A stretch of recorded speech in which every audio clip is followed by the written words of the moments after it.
अस्सलाम वालेकुम व्यूअर्स। आज हमारे साथ हैं Hasan Masood, the host of the show तारीख तान, जिसमें जबरदस्त तरीके से हिस्ट्री का पर्सपेक्टिव हमारे सामने लेकर आते हैं। आज हम बात करेंगे as a victims of democracy कि पाकिस्तान और डेमोक्रेसी का क्या रिश्ता है, डेमोक्रेसी है क्या, और इसका इस्लामिक पर्सपेक्टिव क्या है कि आज जो हम हमारा जो प्यार है डेमोक्रेसी से, हमारी मोहब्बत जो है डेमोक्रेसी से, वो क्या है और वो कहाँ से आई और आज हम क्यों इतना पसंद करते हैं इसे।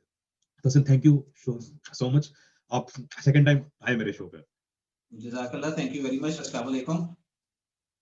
तो ऐसे डिस्कस करना मेरे ख्याल स्टार्ट करते हैं हम कि डेमोक्रेसी हमारे पास जो है वो क्या है। पहले अगर हम इस पे स्टार्ट करें कि है क्या ये। डेमोक्रेसी, जमहूरियत जो है ये एक नया फॉर्म ऑफ गवर्नेंस है, गवर्नमेंट है। मेरे ख्याल में जिसको it's a one line answer, जिसमें it is the government of the people, by the people, for the people. I think ये जो एक लाइन है ना, ये पूरी डेमोक्रेसी के एसेंस को डिस्क्राइब कर देती है कि जमहूरियत जो है ये लोगों का बनाया हुआ एक निज़ाम है हुकूमत का, कि जिसमें लोग खुद अपनी अपनी जो उनकी मर्जी होती है उसके तहत, जो उस जमाने की जो रिक्वायरमेंट्स होती हैं, उस जमाने की जो मजबूरियां होती हैं, या उस जमाने की जो जरूरियात हैं, और ये सारी चीजें जो है ये उनको देखते हुए, और जो एक एवोल्यूशन का प्रोसेस है जो इंसान सदियों से एक उसके प्रोसेस में से गुजर के आ रहा है, और आज जिस स्टेज पे, या जब भी जिसकी जमाने की हम बात करें, तो जिस जमाने में वो इंसान रह रहा है, तो उसने अपने कॉन्शियसनेस को भी ग्रो किया है, उसने अपनी ऑब्जर्वेशन को भी ग्रो किया, उसने अपने राइट्स को भी बढ़ाया है, हकूक। तो उनको देखते हुए डेमोक्रेसी, जो मॉडर्न डेमोक्रेसी का जो सिस्टम है, वो बेसिकली उन सारी चीजों को इंसान अपने हालात और वाकयात के हिसाब से कैसे एक सिस्टम बना के अपने लिए, अपने लोगों के लिए पेश करता है, तो वो मेरे ख्याल से डेमोक्रेसी या जमहूरियत है। और उसमें अगेन, चूंकि हर साल, हर गुजरते टाइम के साथ साथ चीजें चेंज होती हैं, लोगों के रवैये, लोगों के रहन सहन का तरीका, उनकी फिलोसफी ऑफ लाइफ चेंज होती जाती है। 50 साल पहले कुछ और था, आज कुछ और है। तो ये डेमोक्रेसी जो है बेसिकली उस चीज को इनकॉर्पोरेट करती है आपकी फॉर्म ऑफ गवर्नेंस में, कि अगर आपकी कोई चीजें चेंज हो रही हैं, तो क्योंकि लोग ही वो सिस्टम बना रहे हैं, वो कवानीन बना रहे हैं, तो वो अपने अपने हालात और वाकयात के हिसाब से जो चेंजेस हैं उनको अपने गवर्नेंस सिस्टम में इनकॉर्पोरेट करते चले। तो ये जमहूरियत है मेरे पास। पाकिस्तान में इस वक्त जमहूरियत है कि पाकिस्तान में नहीं है? मैं बहुत ज्यादा, मैं I am not a political analyst. मैं इस पे कमेंट बहुत ज्यादा नहीं कर सकता कि सिस्टम में अभी पीछे क्या हो रहा है। हो सकता है हो सकता है ना हो। लेकिन अगर आप सिर्फ ये कहें कि जमहूरियत सिर्फ वो इलेक्टेड बॉडीज की एक सिस्टम है, तो हो सकता है वो शायद बहुत ज्यादा ना हो। कुछ एस्टेब्लिशमेंट के रोल फिगर्स होते हैं, एक्टर्स होते हैं, जो कुछ अहम इश्यूज को लेके चल रहे होते हैं, जैसे आपकी फॉरेन पॉलिसी है, आपकी डिफेंस पॉलिसीज हैं, आपकी मिलिट्री पॉलिसीज हैं, स्ट्रेटेजिक डिसीजंस हैं। तो और ये कोई नई चीज नहीं है, ये हर मुल्क में भी कुछ एस्टेब्लिशमेंट्स होती हैं जो इन्होंने कुछ जो फैसले होते हैं वो अपनी अपनी कब्जे में लिए रखते हैं। लेकिन फिर ये डिपेंड करता है कि आप इलेक्टेड बॉडीज के पास कितनी राइट्स होती हैं, कितने हकूक होते हैं, कि वो कितनी फैसलों पे कानून साजी कर सकते हैं, कितनी बातों पे वो अमल दरामद कर सकते हैं। तो मेरे ख्याल में मैं इस पे कमेंट तो नहीं कर सकता, बट हाँ ये हम कह सकते हैं कि आया डेमोक्रेसी पाकिस्तान के लिए सूटेबल भी है कि नहीं। Let's talk about that. खैर, मेरा पर्सपेक्टिव पाकिस्तान डेमोक्रेसी है कि नहीं है उसमें सिंपल मैं ये बात जरूर कहूंगा कि होना ये चाहिए कि पाकिस्तान की रिप्रेजेंटेटिव, जो लोगों की रिप्रेजेंटेटिव, जो जमूर की जो रिप्रेजेंटेटिव है, वो ऊपर आनी चाहिए, लेकिन वो हमको नहीं दिखती है। लोग बड़े डिफरेंट लाइफस्टाइल में रहते हैं और हुकूमत, खानदान या व्हाटएवर जो भी रूलिंग पार्टीज होती हैं, रूल कर रहे होते हैं, उनका बैकग्राउंड ही बड़ा अलग होता है। तो यहाँ पर मेरे हिसाब से ये, खैर आते हैं इस बात पे कि पाकिस्तान के लिए सूटेबल भी है कि नहीं। देखिए जी, पाकिस्तान, पहले तो अगर हम पाकिस्तान की अगर हम बात करेंगे, तो we will have to go back into history कि पाकिस्तान बना क्यों और किसने बनाया। जिस शख्स ने पाकिस्तान का कॉन्सेप्ट दिया, वो कौन शख्स था, या उसकी क्या जहन में क्या बात थी, आइडियोलॉजी क्या थी। यानी अल्लामा इकबाल की अगर हम बात करें, और फिर पाकिस्तान वजूद में क्यों आया, वो किन लोगों की, बस अब जाहिर बात है मुसलमानों के लिए उनकी हकूक को सेफ गार्ड करने के लिए एग्जिस्ट करता है पाकिस्तान कि अब वो कितना होता है मैं उस पर कमेंट नहीं करूंगा, बट ये है कि यस, पाकिस्तान चूंकि मुसलमानों के राइट्स को सेफ गार्ड करने के लिए बनाया गया, तो फिर यहाँ पे बात आ जाती है इस्लाम की कि इस्लाम का पर्सपेक्टिव क्या है डेमोक्रेसी या जमहूरियत पे, क्योंकि पाकिस्तान का तो बाद में आएगा, पहले फिर इस्लाम का आएगा। और इस्लामिक पर्सपेक्टिव को अंडरस्टैंड करने के लिए हमें अगेन इस्लाम के अपने जो दिया हुआ सिस्टम है गवर्नेंस का, उसको भी देखना पड़ेगा, जिसमें खिलाफत वगैरह आ जाती है। ठीक है जी। और फिर हमें उस बंदे को, यानी अल्लामा इकबाल की भी जो आइडियोलॉजी थी, जो उन्होंने सोचा था, उनकी भी बड़ी जबरदस्त बातें हैं, उनकी चीजें लिखी, जिसको अगर हम स्टडी करें तो हमें बड़ा अच्छे तरीके से समझ आ जाती है कि जमहूरियत एक्चुअली है क्या। तो अब हम जब इसकी बात करते हैं तो शायद बहुत कम लोगों को मेरे ख्याल से इस चीज का इल्म होगा कि अब चूंकि अल्लामा इकबाल का बहुत सारा कलाम जो है वो फारसी में भी लिखा हुआ है, उर्दू में भी लिखा हुआ है, और अब पढ़ने की आदत वैसे ही कम होती जा रही है। तो अब ये है कि हमें थोड़ा सा अगर हम स्टडी करें अल्लामा इकबाल के कुछ कॉन्सेप्ट्स को, तो बड़ा कैटेगोरिकली हमें समझ आ जाती है कि जमहूरियत उनकी नजर में 80 साल पहले जब वो हयात थे, तब वो क्या जमहूरियत को समझते थे।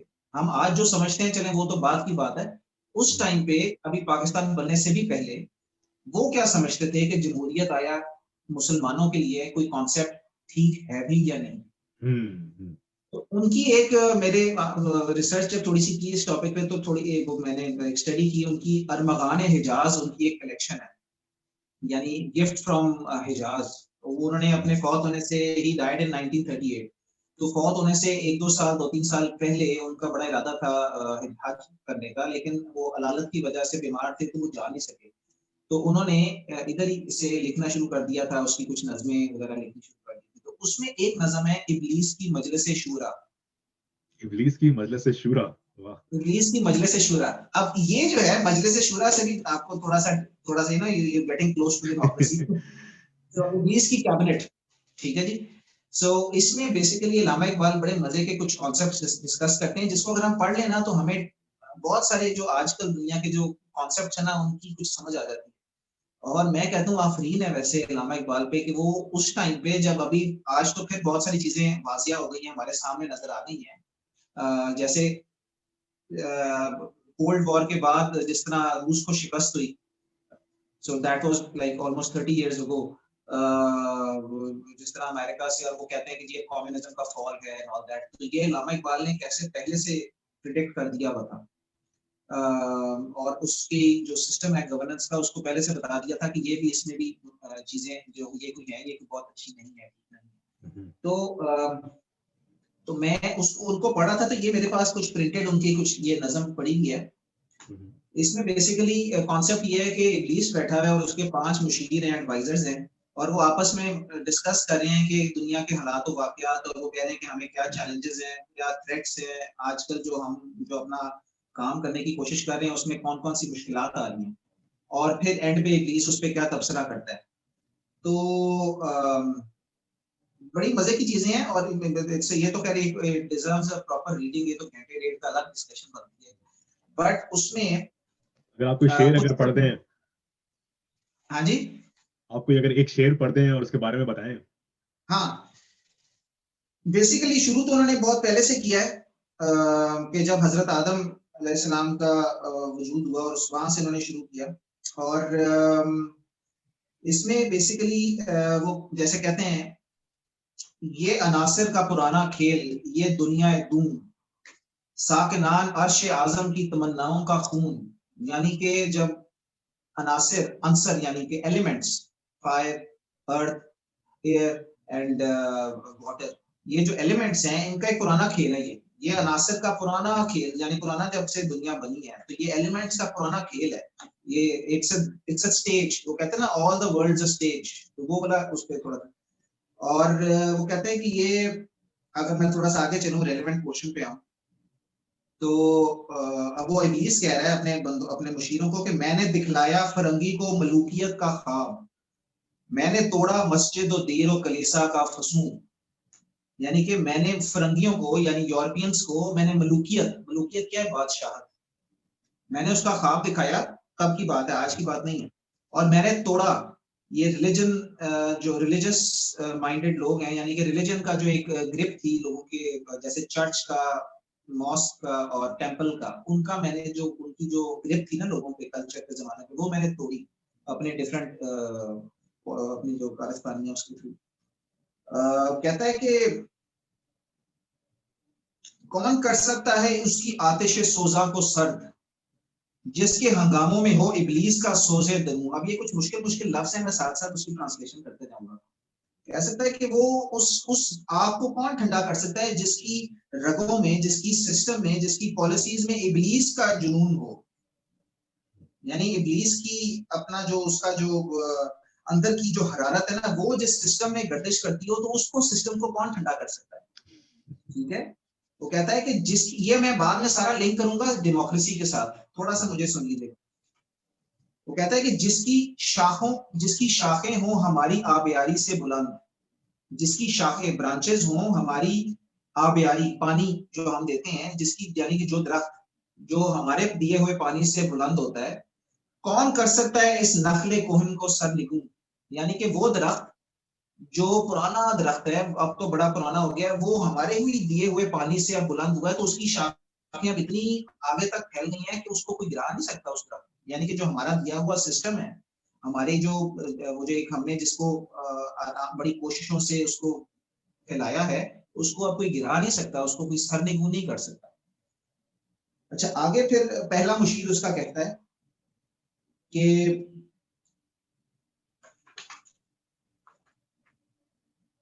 बल्कि I come to the democracy part, जो ये वो बात करते हैं आपस में,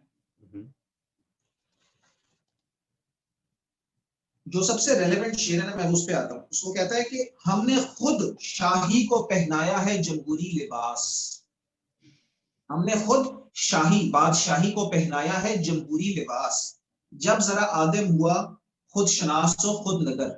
अब ये एक शेर सबसे इंपॉर्टेंट है इस पूरी नज़म का, यानी कि वो कहते हैं कि हमने बादशाहत को एक जमहूरी लिबास पहनाया है। आप देखें ना, हिस्टोरिकली पहले बादशाहत चलती आई, ठीक है, एक बंदा जो था वो बादशाह है, वो ऊपर बैठा हुआ सबके, और उसका फैसला रायजुल वक्त है, ठीक है जी, जो वो उसका सिस्टम है, जो वो उसकी जो उसका, हाँ। अब चूंकि टाइम के साथ साथ इंसान जो है वो इवॉल्व किया, वो थोड़ा सा उसका जहन खुला, थोड़ा सा वो खुद शिनास हुआ, सेल्फ कॉन्शियसनेस उसके अंदर ग्रो की, और वो थोड़ा सा ऑब्जर्वेंट हुआ कि नहीं, मेरे भी हकूक हैं, मेरे भी राइट्स हैं। ये कौन होता है बादशाह मेरे ऊपर बैठ के कह दे कि तुम ये करो तुम वो करो। तो मैं चूंकि थोड़ा सा, अब आप इसको हिस्टोरिकल पर्सपेक्टिव में देखें कि यूरोप में आहिस्ता आहिस्ता कैसे वो बादशाहत का निजाम खत्म हुआ और लोगों में एक नई मूवमेंट्स आई, और वो कैसे उन्होंने लोगों को खुद शनासी दिखाई कि जी आप आप सिर्फ मजारी नहीं है, आप सिर्फ गुलाम नहीं है, आपके अपने बहुत सारे हकूक हैं, आप उसके लिए आवाज बुलंद करें, आप उसके लिए खड़े हों, आप उसके लिए जिद्दोजहद करें।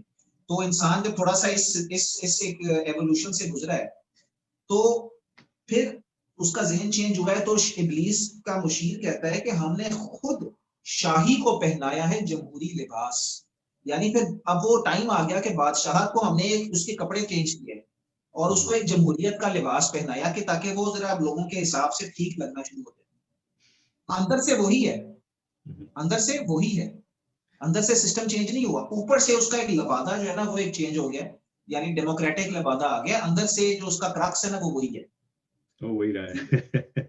ये 80 years ago ये लामा इकबाल लिखे। कहते हैं कि अब अगले शेर का मैं मतलब बयान कर देता हूँ सिर्फ, क्योंकि जरा इसमें फारसी भी है, लोगों को शायद जरा समझना है। वो कहते हैं कि ये सिस्टम जो है ये किसी एक बंदे की वजह से नहीं है, बेसिकली ये कोई एक सुल्तान या एक मीर का लफ्ज यानी लीडर जो होता है, ये बेसिकली उसके ऊपर डिपेंड नहीं करता, ये उसकी जो तरीके हैं ना उस पर डिपेंड करता है। यानी कि मेरा घर जो है, लेट से, ये मेरे वजूद की बेसिस पे नहीं है, जो मैं सिस्टम चलाऊंगा उसकी सिस्टम की वजह से वो घर अच्छा या बुरा होगा, यानी जो सिस्टम है वो डिफाइन करेगा कि मैं मेरा घर ठीक चल रहा है या मेरा सिस्टम ऑफ गवर्नेंस ठीक चल रहा है कि नहीं। यानी जो ऊपर लोग बैठे हुए हैं, अगर वो ठीक हैं तो सिस्टम ठीक है, अगर वो खराब है तो वो डिफाइन नहीं करते, वो सिस्टम, उनके जो तरीके हैं वो डिफाइन करते हैं कि वो जगह ठीक चल रही है कि नहीं। वो कहते हैं कि मजलिस से मिल्लत हो या परवेज का दरबार, वो खुसरू परवेज का जिक्र करते हुए, मजलिस से मिल्लत यानी नेशनल असेंबली हो या किसी बादशाह का दरबार हो, है वो सुल्तान गैर की खेती पे हो जिसकी नजर, है वो सुल्तान गैर की खेती पे हो जिसकी नजर, यानी कि जिसकी नजर किसी और की चीजों पे हो ना, वो सुल्तान है। यानी कि आप इसमें लेकर आए इंपीरियलिज्म को, जब यहाँ इंडो पाक में आई, ये गोरा आया, ब्रिटिश राज आई, ईस्ट इंडिया कंपनी आई, हालांकि वहां पे डेमोक्रेसी थी, जमहूरियत थी और बड़े देर से चलती आ रही थी, 200-400 साल हो गए थे यहाँ आने से पहले, लेकिन उनकी गैर की खेती पे नजर थी, ठीक है। तो ये डिपेंड नहीं करता कि वहां पे कोई सुल्तान बैठा हो, कोई बादशाह बैठा हो या कोई नेशनल असेंबली पार्लियामेंट हो, डिपेंड ये करता है कि आपका काम क्या है, यानी कि आपका तरीका वारदात क्या है। बिल्कुल ठीक है। अच्छा, अगली बात उसमें वो गुलाम इकबाल कहते हैं, तूने क्या देखा नहीं मगरिब का जमहूरी निजाम, तूने क्या देखा नहीं मगरिब का जमहूरी निजाम, चेहरा रोशन अंदरून चंगेज से तारीख कर, चेहरा रोशन अंदर से चंगेज, ये जो चंगेज खान उस, यानी कि वो जालिम एक बादशाह था, उसकी एग्जांपल देते हुए कहते हैं कि जिस तरह उसने लोगों पे जुल्म किया, अंदर से उससे भी ज्यादा तारीख, यानी कि वो है, बुरा है निजाम, बाहर से बहुत खूबसूरत नजर आता है, चेहरा रोशन। तो ये डायरेक्टली उसकी डेमोक्रेसी की बात करते हैं कि आपने देखा नहीं है, ये बेसिकली वही सिस्टम है, सिर्फ लोगों के चेहरे चेंज हुए हैं, पहले एक बादशाह था, अब वो 10 बंदे आके बैठ रहे हैं आपके ऊपर। ठीक है। अब इसको डॉक्टर इसरार का भी मैंने सुना, वो भी बड़ा इस पे मजे से खूबसूरत तरीके से डिफाइन करते हैं, वो सेकंड एस्पेक्ट है मेरी बात का जो मैं बताऊंगा, क्योंकि वो इस्लामिक पर्सपेक्टिव से ज्यादा है। अभी तो इलामा इकबाल का है कि वो जमहूरियत को क्या समझते हैं। तो ये वो बंदा है जिसने पाकिस्तान का कॉन्सेप्ट पेश किया, और अगर हम पाकिस्तान के और हम इनको अपना मतलब मुफक्कर आजम मानते हैं, तो मेरे ख्याल में उनकी अगर बात को हम थोड़ा पढ़ लें तो हमें बड़ा आसानी से जमहूरियत का सिस्टम का समझ आ जाएगा। आया, मुझे भी इसके बारे में आइडिया नहीं था एक्चुअली, बिल्कुल भी। हाँ, अच्छा, उसके बाद वो खैर ये तो बड़े मजे की और इट्स वेरी इंटरेस्टिंग कि ये इस पे कभी हम करेंगे, इट्स वेरी लॉन्ग। इसमें इस नज़म में इलामा इकबाल फैशिज्म का भी जिक्र करते हैं, क्योंकि ये लिखी गई थी वर्ल्ड वॉर 2 से कुछ देर पहले। तो ये अभी जो मोसोलिनी अभी रूस पे चढ़ा था इटली का, तो उसका भी जिक्र किया है। फिर कम्युनिज्म का कार्ल मार्क्स का भी जिक्र किया है कि वो एक यहूदी जिसने अपनी किताब लिख दी है, और वो उसको हजरत ईसा और हजरत मूसा से भी ज्यादा रिस्पेक्टेड मानते हैं वो लोग, जो बेचारे डेमोक्रेसी के उसमें विक्टिम्स ऑफ डेमोक्रेसी हैं जो यूरोप में।